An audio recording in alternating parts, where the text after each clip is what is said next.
My name is Marie Wilson, and from 2009 to 2015, it was my great honor to serve as one of the 3 commissioners of the Truth and Reconciliation Commission of Canada. Well, what the heck was that all about anyway?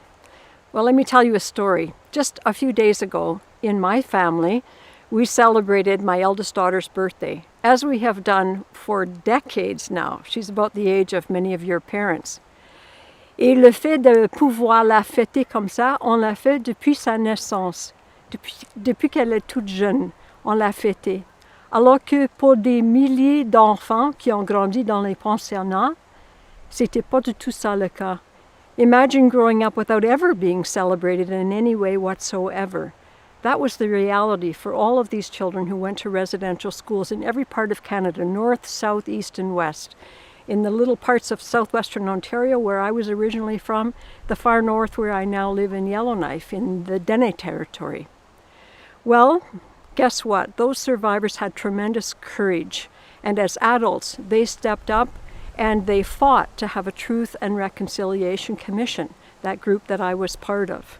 Pourquoi ils voulaient la commission? Parce qu'ils voulaient la possibilité de raconter leur vécu comme enfants. Qu'est-ce qu'ils avaient souffert? Qu'est-ce que ça leur a fait dans leur vie d'adulte et le dommage que ça fait dans leur famille. So we have so much to learn because we did not learn about this when we were children in school, about what happened in those residential schools, the long-term damages it caused, and the things that we need to do differently in our country if we are going to live truly in a spirit of reconciliation. I'm sure you've all heard about reconciliation. Well, what does that actually mean? Imagine being able to live with your pets in your midst. So many kids talked about having to leave their pets at home, their best friend. Nothing possible like that in residential school. Well, we listened to thousands of residential school survivors. On en a entendu partout au Canada, même partout au Québec et dans les régions francophones du pays. Et on a appris tant de leçons. Une des choses qu'on a appris, c'est que we must never forget what we have learned now. And we have to give ourselves reminders to draw ourselves to attention. The first National Day for Truth and Reconciliation that we are celebrating, knowing it as Orange Shirt Day as we already do, but now it has official status on September the 30th. Children who told us, September, everybody sad day. All the kids gone, back of truck, all the people cry. These are the memories, the sad memories of September.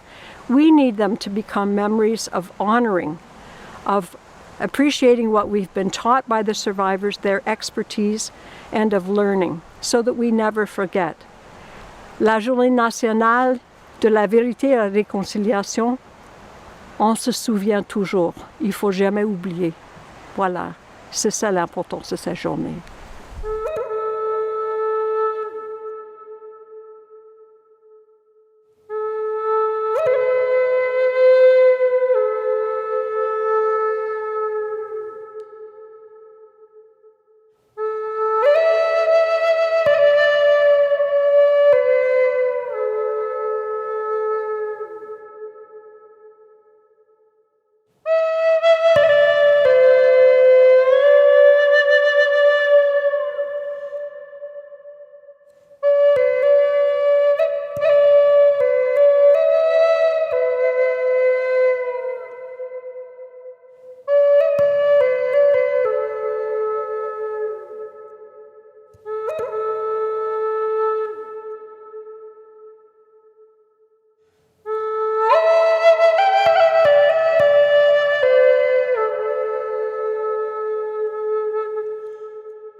Okay. Hello, my friends and relatives again. My name is Coco Ray Stevenson. People say Mayangan. Today's our final day, and I chose a song that, although we've had really tough times and we've learned about those tough times as a nation, we also got to be thankful. Thankful to the water for giving us life. Thank you to our women for giving us life.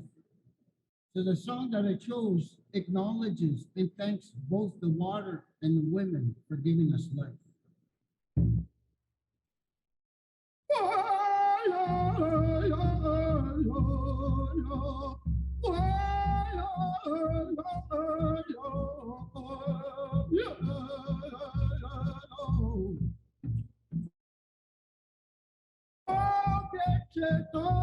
Oh, get it off, make words, in honor common, oh, get it off, oh, get it off,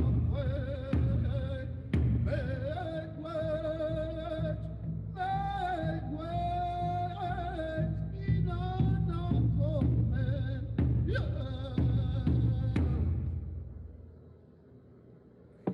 Thank you so much for all of your songs this week, Coco. It's been so lovely to have you start us off.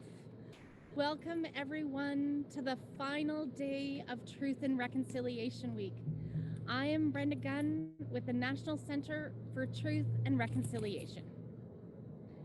For our last day, we're focusing on knowledge transfer, elder and youth dialogues. This morning, we have a French session with Wabakoni Tele-Quebec, Conversation with an Elder. Reconciliation through Indigenous languages with Imelda Oblosomwis Purley. A session hosted by Mitch,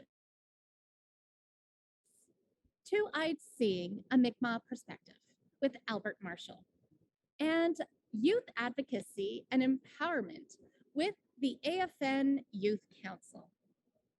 And finally, a session featuring former National Chief Phil Fontaine and Kayla Naveau-Gordon, Remember the Past, Acknowledge the Present, and Create a Better Future. This afternoon, we'll wrap up with Inuit Stories, Art and Life with Sally Webster, Mi'kmaq Creation Story with Stephen Augustine of Unamaki College. We will also have a session entitled Reflections on Truth and Reconciliation with the Honorable Murray Sinclair. If you feel you need to talk to someone about what you have learned or witnessed, I remind you that we have healing supports. Healing supports are available each day online. We are so pleased that you have joined us this week to listen, learn, and engage. As we wrap up the first Truth and Reconciliation Week, we hope you continue to find ways in your daily life to continue to walk the path of reconciliation.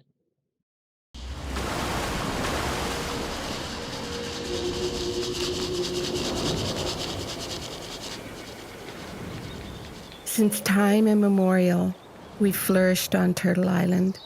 This is our home, where we've raised generations upon generations of our children.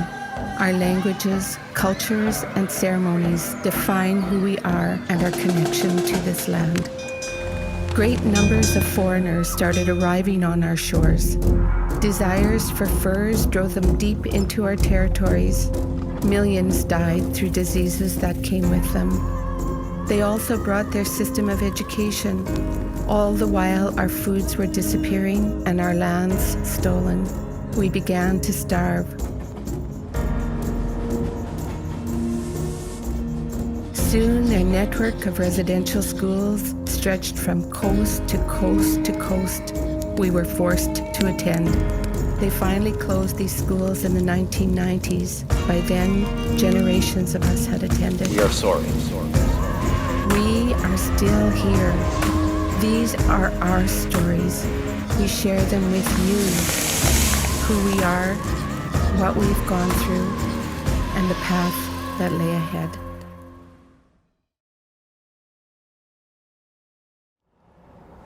Haben Dakapi. Okaja. Ospi Jupta. Udechach. Ohadag Mashipi. Ungeche Otokagdena. Ohlakapkaha. Dako Aste Taha Ukta Kapi. Han o ka he. O he chituk ta he chaha. Hana ikchi chasta. Taku ashtekta. Iwohada kapi. He chituk ta he chituk ta he chitakcha. He chituk chakta ke. Oha. Oh. O he o de ampetukin de. Aya we choe chona na epektra. The kids, the young children are telling us that they need information from the old people, from the grandmothers and the grandfathers. And the old people told us what Creator teaches us, what Creator shows us, what Creator gives us, what Creator tells us. We would learn that, we would practice that, we would try to understand what that is, and also when it starts to work out good, that we would accept that. I want to say that to these young people today, because I think it's important to learn rather than memorize things as you go along. So I would encourage you to speak your heart, speak from your heart, and to think about the future, on how you need to move forward. Nowadays, people are starting to listen, and that's what I promised you, all the young people. I would like to listen to you. I will try not to put my will on you. I will listen to what you have to say. Thank you. Hello, my name is Jocelyn Piernan, and I'm a curator and artist originally from Iqaluit-Tujiak, Cambridge Bay, Nunavut. In 2019, I took on the role of assistant curator of Inuit art at the Winnipeg Art Gallery in Manitoba, the first position of its kind held by an Inuk curator. It's an exciting time to be in this role, with this year's grand opening of Kalmayok, a new innovative museum, home of the largest public collection of contemporary Inuit art in the world. Each piece has its own story, and sharing these stories with the world is at the core of Kalmayok's engaging, accessible space. Experience art in different ways, and learn about the culture and history of Inuit and Indigenous people across North. We're grateful for RBC's support of Kalmayok's inaugural exhibition, Iniwa, which represents over 90 Inuit artists, including emerging artists. Iniwa creates a space where Inuit artists and elders pass along knowledge onto the broader community, between cultures, between North and South, and between generations. I invite you to come listen and see these stories, and to visit Iniwa no matter where you are located. Stop by online for an immersive virtual experience, or in person while in Winnipeg.